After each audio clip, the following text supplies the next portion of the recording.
Atos 18, a partir do verso 23.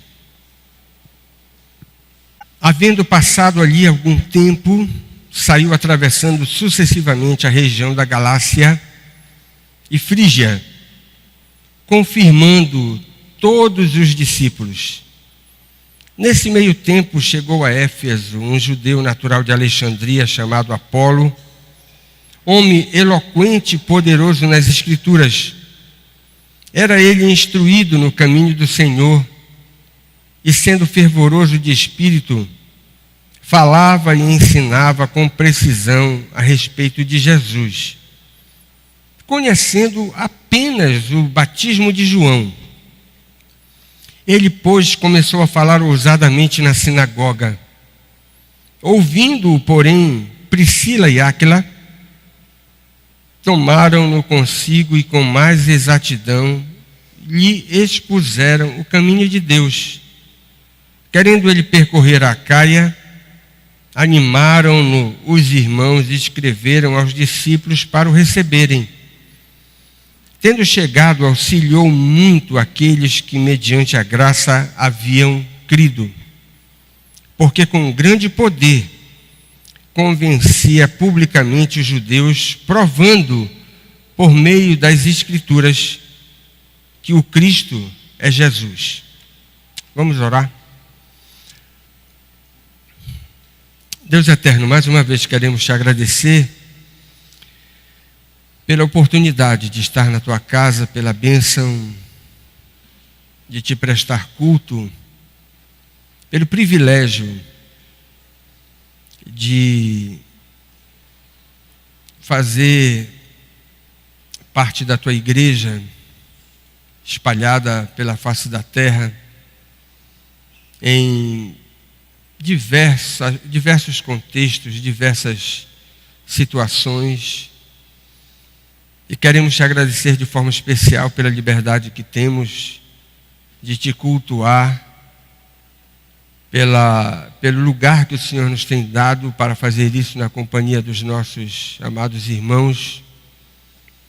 E louvamos o teu nome pela bênção de ter a tua palavra para a nossa orientação, a nossa instrução, para que sejamos edificados e também desafiados a crescer na graça e no conhecimento do Senhor.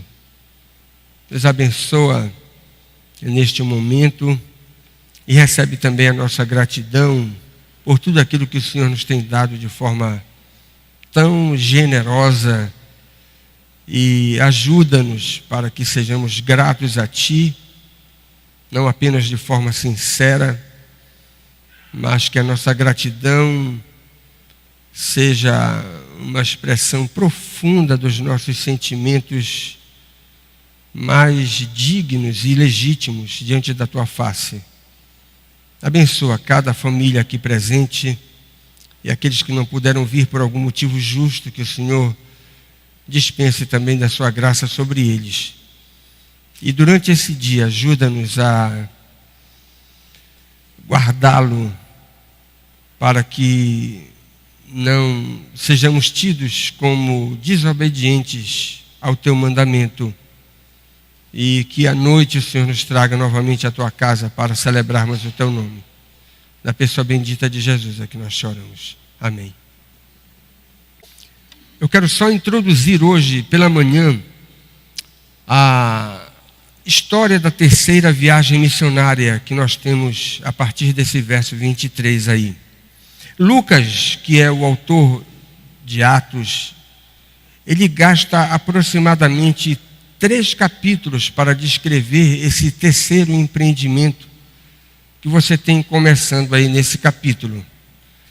E é um momento, espero que os irmãos se convençam disso, importantíssimo, não apenas da carreira do apóstolo Paulo, mas também da própria história do cristianismo em franca expansão naquele contexto do mundo antigo. E eu queria fazer 2 observações gerais acerca dessa terceira viagem missionária. A primeira observação é que, diferentemente da primeira viagem e da segunda viagem, nós não temos um começo bem definido e não temos um término igual ao que nós tivemos nos 2 primeiros empreendimentos. Na primeira viagem missionária, lá no capítulo 13 de Atos, você vai ver que Paulo saiu naquele empreendimento inédito, não havia nenhum precedente. Ele saiu para evangelizar o mundo gentílico dos seus dias, não porque ele teve uma ideia genial, não foi assim. O texto diz que o apóstolo Paulo recebeu uma revelação extraordinária da parte do Espírito Santo. Uma vez que eles estavam se consagrando com jejuns e orações, e o texto diz claramente que o Espírito Santo falou, comunicou, revelou o que estava no coração de Deus para que o Evangelho pudesse ser pregado daquela forma, através de viagens. A princípio, a gente pode deduzir, sem um roteiro previamente definido. Por que nós podemos dizer que o apóstolo Paulo não tinha um roteiro previamente definido? Porque você vai ver ele tensionando ir para alguns lugares e tendo que se dirigir a outro. A segunda viagem missionária acontece, você pode ver isso também lá, no registro de Lucas, quando depois de algum tempo, aproximadamente 1 ano, o apóstolo Paulo sente uma compulsão pastoral para revisitar aquelas igrejas que ele havia fundado durante a primeira viagem missionária. Agora preste atenção, a terceira não acontece através de uma revelação do Espírito Santo, e nem acontece também porque ele pretende simplesmente revisitar os lugares onde ele havia plantado igrejas.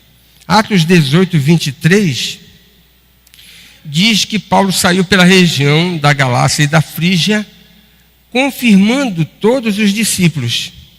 Mas já no verso seguinte, observe, ele vai ter uma experiência que ele já tinha pretendido e agora ele vai ser franqueada. Nós temos um episódio envolvendo Áquila e Priscila em Éfeso. Mas você vai ver que Paulo momentaneamente não está presente na própria história. Ele vai chegar depois nessa cidade. Ele parte de Antioquia, e aí a gente pode pensar o seguinte: ele vai voltar para Antioquia, onde ele vai prestar relatório. Mas isso não acontece. Ele passa um tempo lá, provavelmente do verão do ano 52 até a primavera do ano 53, portanto menos de 1 ano, aproximadamente 6 meses, e ele não retorna como fez das 2 primeiras vezes. Ele não retorna à sua base de origem, que é a igreja de Antioquia. William Hendrickson é dessa mesma opinião. E ele conjectura que Paulo permaneceu em Antioquia cerca de 6 meses antes dele partir para essa terceira viagem missionária, visitando especificamente as igrejas da Galácia e da Frígia, como você tem no verso 23. Agora preste atenção, o fato principal da terceira viagem missionária do apóstolo Paulo parece ser o seguinte: ele passa aproximadamente 3 anos na cidade de Éfeso, que era a capital da província romana da Acaia, conforme você tem aí a partir do verso de número, do capítulo 19, o primeiro versículo. 3 anos nessa cidade. E esse é um detalhe interessante. Parece que toda a terceira viagem recebe o foco do ministério do apóstolo Paulo nessa cidade importante, que era uma capital de uma província romana. O fim da viagem é difícil de precisar, mas abra sua Bíblia em Atos capítulo 21, versos 15 e 16. Parece que nós devemos concordar com a opinião da maioria dos comentaristas que dizem o seguinte: o fim da terceira viagem missionária de Paulo é diferente da primeira e da segunda. Na primeira e na segunda ele termina voltando para Antioquia. A terceira ele termina em Jerusalém. E de Jerusalém ele então decide seguir para Roma, para a capital do império, numa empreitada muito mais arrojada. Eu vou logo adiantar que ele vai a Roma sim. Ele tem um desejo de ir, mas ele não vai como ele gostaria de ir. Esse é o detalhe que você tem aí nessa história. Os planos de Deus nem sempre são os nossos planos. Uma segunda observação geral da terceira viagem é que parece que esse terceiro empreendimento de todos os três que nós temos no registro de Atos é o mais importante de todos. Parece que naquele ministério de viagens missionárias, o apóstolo Paulo foi num crescendo até chegar na terceira, que por algumas evidências a gente pode concluir que foi o empreendimento mais importante dentro daquela coleção de empreitadas viajando pelo mundo conhecido da época. Algumas evidências podem ser apresentadas para confirmar essa opinião. Primeira, ele consegue evangelizar a capital da Acaia, que é Éfeso, já mencionei, que era uma província importantíssima. Perdão, estou dizendo Acaia, mas é a província da Ásia. Que era uma província importantíssima para a expansão do Evangelho de Cristo naquele mundo antigo. E uma coisa interessante, veja 19:10, o verso 10 do capítulo 19. Durou isto por espaço de 2 anos, dando ensejo a que todos os habitantes da Ásia ouvissem a palavra do Senhor, tanto judeus quanto gregos. Irmãos, nós não temos condições de dimensionar isso que Lucas registra no versículo 10 do capítulo 19. A província da Ásia, ela vai ser evangelizada de uma forma intensa por um tempo significativo e justamente através do ministério de Paulo e dos seus companheiros. Só para lembrar um detalhe interessante. Você, lendo a história da igreja, você vai ver que essa igreja de Éfeso, ela vai ter uma importância tão grande no cenário cristão do primeiro século, que o apóstolo João vai ser pastor da igreja lá. Antes do apóstolo João, você vai ter Timóteo sendo pastor nessa igreja.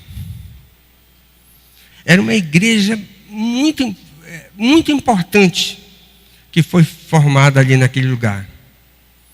Para nossa tristeza, irmãos, o tempo é um demolidor implacável. E a gente precisa ter muito cuidado, muito cuidado. Olha como é que essa igreja chega lá no final do primeiro século. leia a primeira carta das 7 que você tem lá no Apocalipse. Tenho, porém, contra ti que abandonaste o teu primeiro amor. Lembra-te, por de onde caíste, arrepende-te e volta à prática das primeiras obras. Para quem Jesus dirigiu essas palavras? Para a igreja de Éfeso. Que coisa interessante e dolorosa, né? O tempo é um demolidor implacável. Mas o que nos convém destacar aqui é o que está em Atos 16:6. Abra lá. Atos 16:6. E percorrendo a região, a mesma região, Frígio Gálata, o apóstolo Paulo quis pregar o evangelho na Ásia. E tendo sido impedido pelo Espírito Santo de pregar a palavra na Ásia. Isso aconteceu na segunda viagem missionária. Quem foi que impediu? Foram os judeus? Não foram. Foi o próprio Deus.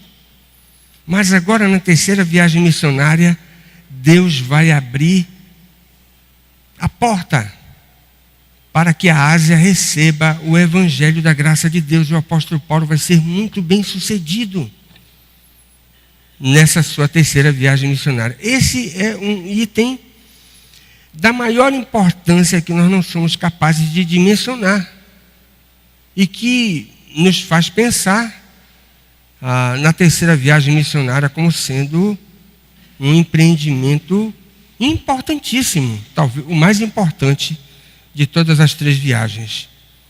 Uma segunda evidência é durante esse período que o apóstolo Paulo vai escrever as suas epístolas reconhecidamente mais importantes do ponto de vista doutrinário, teológico, para a igreja cristã de todos os tempos.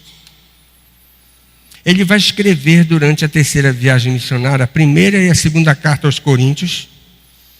Vai escrever também Gálatas, que é a carta da liberdade cristã. E ele vai escrever Romanos. E preste atenção, por que o apóstolo Paulo escreve durante a terceira viagem missionária a epístola aos Romanos? Ele não fundou a igreja, ele não tinha ido lá ainda. E por que ele está escrevendo para lá? Se você ler a epístola aos Romanos com olhos de alguém que quer visitar a capital do império, alguém que não apenas quer visitar a igreja, mas quer ser enviado como missionário para um lugar, você vai descobrir que talvez o principal motivo do apóstolo Paulo escrever a carta aos Romanos foi dizer para a igreja que ele não fundou o seguinte: olha, esse é o evangelho que eu prego. Aqui estão os itens da minha doutrina, da minha teologia. E eu estou indo visitar vocês. Mas eu não vou ficar aí. O meu interesse é que vocês me enviem para a Espanha. E se esse evangelho que eu prego é o mesmo evangelho que vocês acreditam, me enviem como missionário para que eu possa pregar o evangelho na Espanha. E é durante a terceira viagem missionária que Paulo então escreve essa epístola maravilhosa, que é a sua carta de apresentação acerca do evangelho que ele prega. Terceira evidência, no capítulo 19, nós temos o quinto e último sumário do crescimento da igreja. Veja capítulo 19, verso 20. Com esses 5 sumários, o autor de Atos, que é Lucas, deseja dizer para os seus leitores que a comunidade cristã, apesar de todas as debilidades que reconhecidamente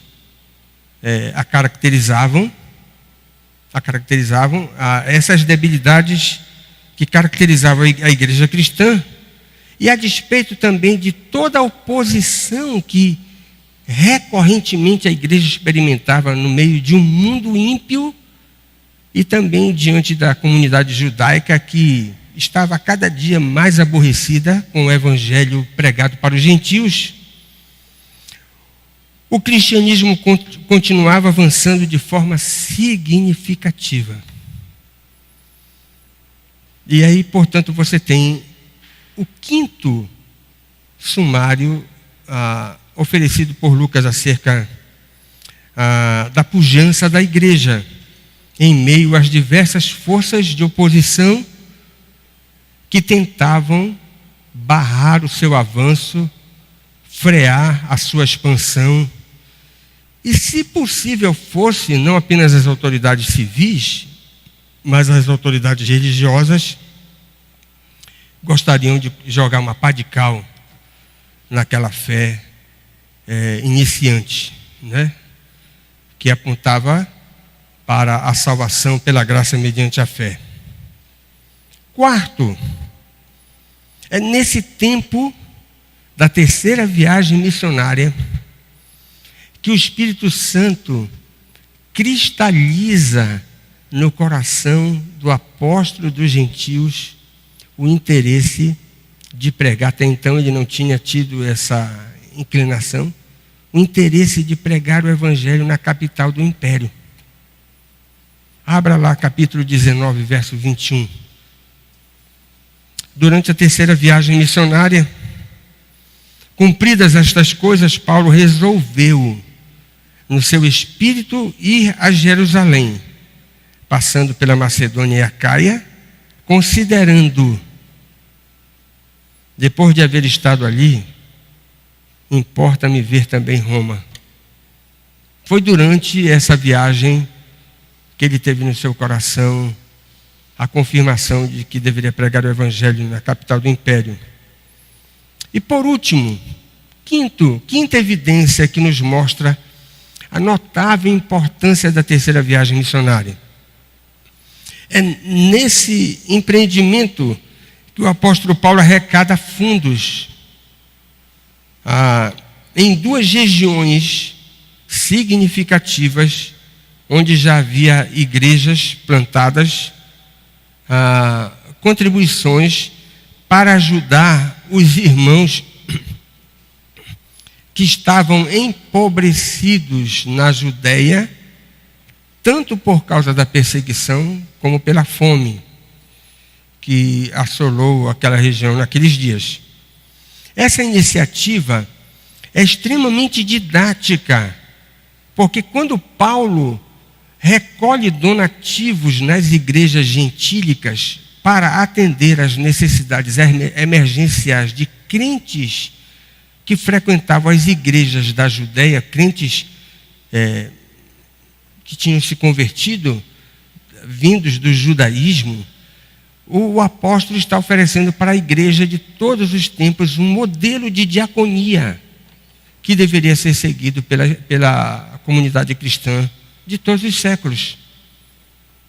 E esse é um papel importante da igreja. Dos ministérios mais significativos da igreja cristã de todos os tempos. E vejam, vamos voltar para o verso 23. Eu quero tirar apenas uma lição daí. A comunidade cristã, ela deve se mostrar incansável na prática do discipulado e da diaconia. É assim que começa a terceira viagem missionária. Deve ser lembrado aqui o seguinte: a divisão da Bíblia em capítulos e versículos não é uma coisa que você tem no original. O Novo Testamento é escrito de forma corrente, sem ter divisões de capítulos e versículos. E aqui e acolá, essa divisão de capítulos e versículos, que, diga-se de passagem, é extremamente proveitosa para orientar a nossa leitura das Escrituras. Preste atenção nisso, eu não estou depreciando essa coisa. Quando no passado os estudiosos da Bíblia dividiram a Bíblia em capítulos e versículos, eles prestaram um inestimável serviço à causa cristã, nos ajudando a decorar as Escrituras, a melhor estudar a Bíblia. Mas aqui e acolá, essa divisão de capítulos e versículos prega uma peça na gente. E parece que aqui é um caso. A terceira viagem missionária não começa no versículo 24. Mas está o título em negrito lá em cima, terceira viagem missionária. A terceira viagem missionária começa no versículo 23. Havendo passado ali algum tempo, onde? Em Antioquia. Saiu. A terceira viagem missionária começa quando Paulo sai visitando pela terceira vez as cidades nas quais ele havia pregado o evangelho da graça de Deus. E preste atenção, abra capítulo 14 de Atos, versos 20 e 21. Na primeira viagem missionária, onde é que ele andou? 14, 20 e 21. Rodeando, porém, os discípulos, levantou-se e entrou na cidade. No dia seguinte partiu com Barnabé para Derbe. E tendo anunciado o evangelho naquela cidade e feito muitos discípulos, voltaram para Listra, Icônio e Antioquia. Agora veja capítulo 16, verso 6. E percorrendo a região frígio-gálata, tendo sido impedidos pelo Espírito Santo de pregar a palavra na Ásia. É a mesmíssima região que você tem aqui no versículo 23 do capítulo 18. Havendo passado ali algum tempo, saiu atravessando sucessivamente a região da Galácia e da Frígia, ou seja, a região frígio-gálata, confirmando todos os discípulos. Nessa região, Paulo pregou o evangelho em 4 cidades principais: Derbe, Listra, Icônio e Antioquia da Pisídia. Não confunda, porque existem 2 Antioquias em Atos. Tem a Antioquia da Síria, que é a base de onde Paulo saiu na primeira e na segunda viagem, na terceira viagem missionárias. Mas essa aqui é outra Antioquia, Antioquia da Pisídia. Assim como tem Belém do Pará, tem Belém lá em São Paulo. Né? A gente não deve confundir o Belém de Judá, né? Como confundiu o jogador de futebol quando deu a sua entrevista. Ele estava muito alegre de estar em Belém, na cidade onde Jesus nasceu. Mas ele estava enganado, né?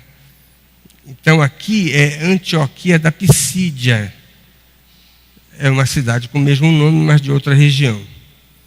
E aqui eu gostaria de destacar 2 coisas importantíssimas para nós. A comunidade cristã deve se mostrar incansável na prática do discipulado. Paulo valorizava e não poderia deixar de fazê-lo muito o que a gente poderia denominar de discipulado cristão. A conduta do apóstolo, a gente pode dizer sem medo de errar, deveria ser imitada por todas as comunidades locais, todas as igrejas locais, de todos os tempos. Parece ser importantíssimo, preste atenção nisso, não apenas oferecer para novos convertidos um programa consistente de formação cristã envolvendo a compreensão das doutrinas elementares da fé, envolvendo princípios inegociáveis de conduta e, terceiro, uma visão de como funciona a igreja. Como é que alguém vai dizer, olha, eu quero fazer parte aqui dessa comunidade, mas você sabe qual é a doutrina que essa comunidade prega, sustenta, defende? Não sei. E como é que você quer ser membro de uma igreja que você não conhece a doutrina? Se você não conhece a doutrina, você não tem condições de subscrevê-la. E para que alguém se torne membro de uma comunidade cristã, essa pessoa precisa subscrever a doutrina. Não é? Vá lá que uma pessoa chegue na igreja e não acredite que Jesus Cristo é Deus. A gente tem que dizer com um jeitinho, não dá para você ser membro da igreja, porque aqui nós acreditamos na divindade de Jesus. E por aí vai, não é? Princípios de comportamento, princípios inegociáveis, e também sobre o funcionamento da igreja. Como é que alguém vai fazer parte ou vai ser contratado numa empresa se essa pessoa não concorda com o funcionamento dessa empresa? Não existe isso. Nem no mundo corporativo, muito menos no mundo eclesiástico. E a igreja precisa oferecer para as pessoas que chegam, que se convertem, ou que são oriundas de uma outra comunidade cristã, um programa, um material, uma oportunidade para que essas pessoas possam checar a fé que é defendida pela comunidade local. Mas, irmãos, discipulado não é só isso. É também quando a igreja tem um programa consciente para estimular o fortalecimento da fé daqueles crentes que já estão na igreja em etapas diferentes da sua caminhada cristã. Um processo consciente, contínuo, da docência da igreja para revisar constantemente a espiritualidade da sua membresia.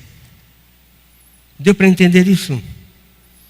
Um programa deliberado, bem pensado, prático, abrangente, para que todos os membros da igreja tenham a oportunidade de revisar a própria fé que professam. Como é que se chama isso? Discipulado. Quando é que termina o discipulado? Sabe quando é que termina o seu discipulado? Quando você for promovido para a glória. Lamento dizer isso, você pensou que tivesse terminado em 89, em 98, em 2010. Não terminou no passado, não terminou.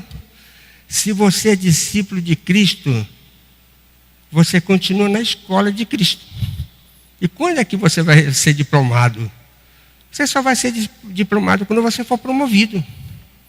E Cristo lhe chamar para gozar das bem-aventuranças eternas. Enquanto você estiver aqui, e a gente tem que ter essa ideia, né? Como crentes, enquanto nós estivermos aqui, nós estaremos sentados no mais extraordinário banco de escola, que é a escola do Salvador, revisando a nossa fé, procurando confirmar a fé que nos foi otorgada na pessoa de Jesus Cristo.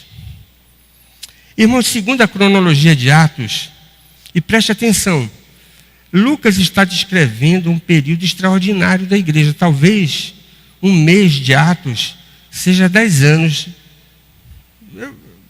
Estou chutando aqui, Davi. Talvez um mês de Atos seja 10 anos da igreja hoje. Tal a dinâmica, que eram dias de vigor extraordinário, né? Pós-Pentecoste, reavivamento. Hoje as coisas acontecem mais devagar.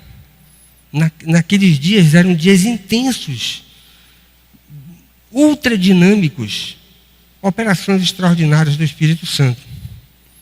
E segundo a cronologia de Atos, já havia passado um tempo significativo que aqueles irmãos da Frígia e da Galácia tinham crido inicialmente quando Paulo lhes pregou o Evangelho. Mas olha que coisa interessante.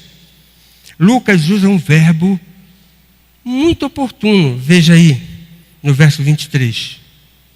Confirmando, para indicar a necessidade constante. Mas eles já não tinham se convertido? Vários anos já não havia se passado? Sim. E como é que, porque Paulo agora está interessado em confirmar a fé desses crentes que já são crentes há alguns anos. Sabe por quê? Porque na mente de Paulo o discipulado é isso, nunca cessa. Ele estava confirmando a fé daqueles que já haviam crido em Cristo há algum tempo e tinham sido até batizados. Tinham sido batizados e incorporados na membresia da igreja, naquelas diversas comunidades. O objetivo de fortalecer na fé aqueles que já eram crentes, oferecendo instruções a fim de que eles pudessem continuar crescendo na vida espiritual. Essa necessidade permanente não deve ser ignorada pela igreja, por nenhuma igreja local, em cujo programa, preste atenção nisso, deve constar iniciativas para atender a todos os níveis dentro do espectro da experiência espiritual de todos aqueles que fazem parte da comunidade cristã. Neófitos, nós devemos ter programas para neófitos, novos convertidos, pessoas que estão aderindo à igreja, que chegaram recentemente na igreja, precisam receber um programa de formação. Mas os crentes de meia idade também precisam de discipulado.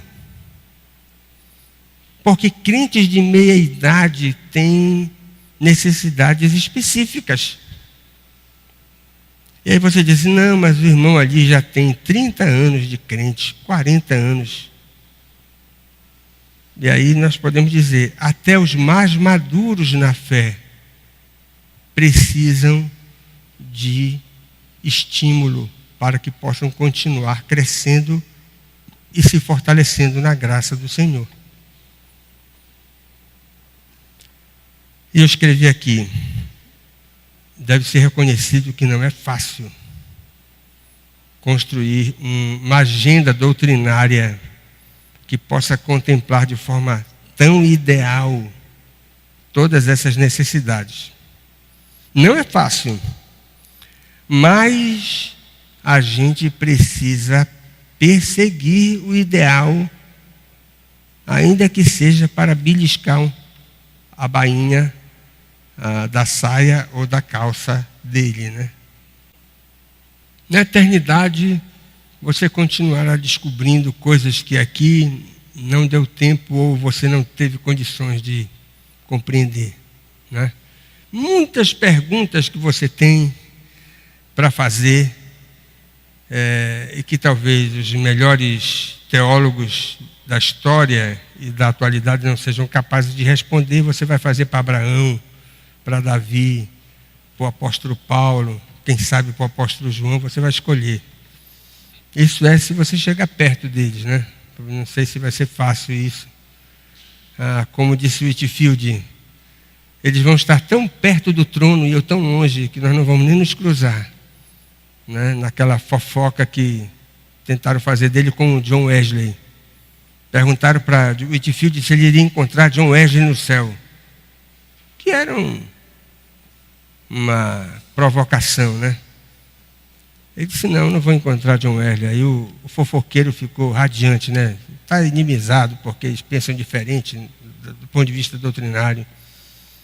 Aí o Whitefield arrematou, disse, eu não vou encontrar com ele no céu porque ele vai estar tão perto do trono e eu tão longe que nós não vamos nos cruzar. Calou a boca do fofoqueiro, não é? Então essa é uma observação que a gente deve fazer. Muitas respostas para as perguntas que nós fazemos aqui, e às vezes perguntas complicadas que nós não encontramos um equacionamento satisfatório, na eternidade você vai ter a oportunidade de resolver esses dilemas, tá bom? A igreja precisa valorizar imensamente e cuidar do discipulado cristão para todas as esferas dentro da própria comunidade, neófitos, os crentes de meia idade e até os mais maduros na fé. Irmãos, a segunda observação desse verso 23 é que Paulo decidiu confirmar todos os discípulos visitando essas regiões que ele já tinha ido durante a primeira e a segunda viagens para demonstrar o amor cristão. Robertson, que é um escritor que escreveu sobre a vida e a obra de Paulo, ele diz que foi provavelmente durante esta visita que Paulo levantou a coleta, como eu já mencionei, na Galácia, em prol dos santos que estavam passando necessidades em Jerusalém, na Judeia. Essa informação você tem em 1 Coríntios, capítulo 16, o verso 1. Irmãos, há situações emergenciais envolvendo irmãos conhecidos e situações diversas envolvendo comunidades cristãs de mesma fé e ordem, que devem fazer com que a igreja se mobilize. Pelo menos a gente tem uma data, né? No nosso calendário anual, nós temos um mutirão sócio-evangelístico que fazemos no mês de setembro, agora é um mês consagrado a isso. Mas, havendo outras situações emergenciais, a igreja deve se mobilizar também para ajudar, na medida das suas posses, aqueles que passam por essas situações de dificuldades. Obviamente, segundo aquilo que o Novo Testamento nos ensina, a responsabilidade diaconal da comunidade cristã é relativa. Relativa. Isto significa dizer que a diaconia da igreja deve ser orientada através dos critérios que nós temos no Novo Testamento. Nós não podemos interpretar que a nossa responsabilidade é resolver a fome do mundo. Não é. A nossa responsabilidade ela tem que ser orientada pelos critérios que nós temos no Novo Testamento. As emergências, que nós podemos dizer que são catástrofes naturais, fomes, perseguição e coisas dessa natureza que acontecem inesperadamente, de forma repentina, e muitas vezes assaltam irmãos, né, tragédias em que a igreja pode agir como um suporte de assistência para esses casos. Para os desamparados, esse é um critério do Novo Testamento, né, para aqueles que são órfãos e não têm familiares, para aqueles que são viúvos e não têm familiares, para aqueles que são estrangeiros e não tem ninguém na terra que possa ajudá-los. São critérios que nós temos no Novo Testamento. E essa assistência diaconal nunca deve gerar dependência. Não pode ser ad infinitum. A assistência diaconal, ela tem que ser por um tempo, a fim de sanar uma emergência ou remediar uma necessidade temporal.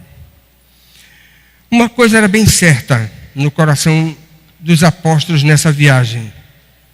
Eles decidiram levantar uma coleta para contribuir, a fim de que as necessidades dos crentes que estavam passando por a perseguição e também assolados pela fome na Palestina, pudessem ser ajudados, preste atenção nisso, pelos crentes gentílicos.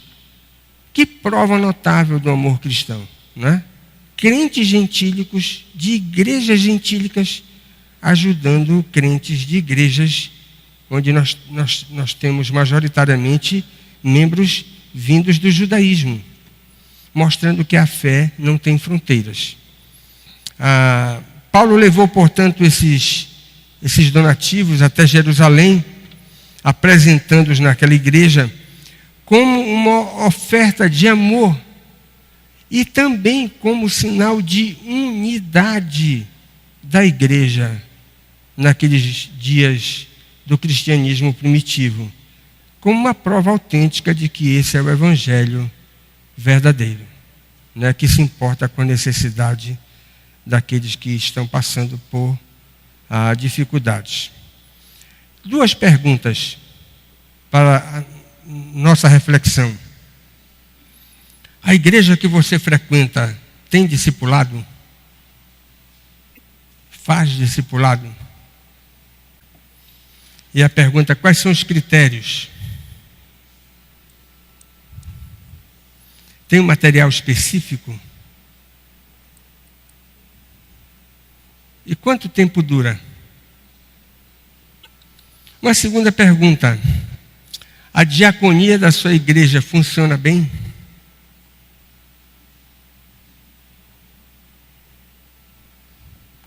Talvez você diga, pergunte para o diácono.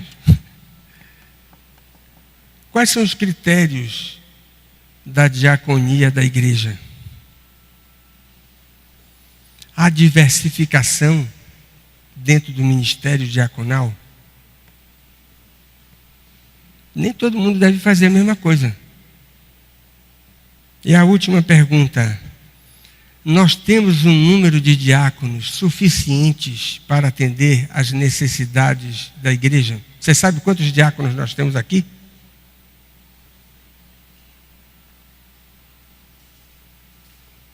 Quantos diáconos nós temos aqui na igreja? Qual seria o percentual de diáconos em relação ao tamanho de uma igreja?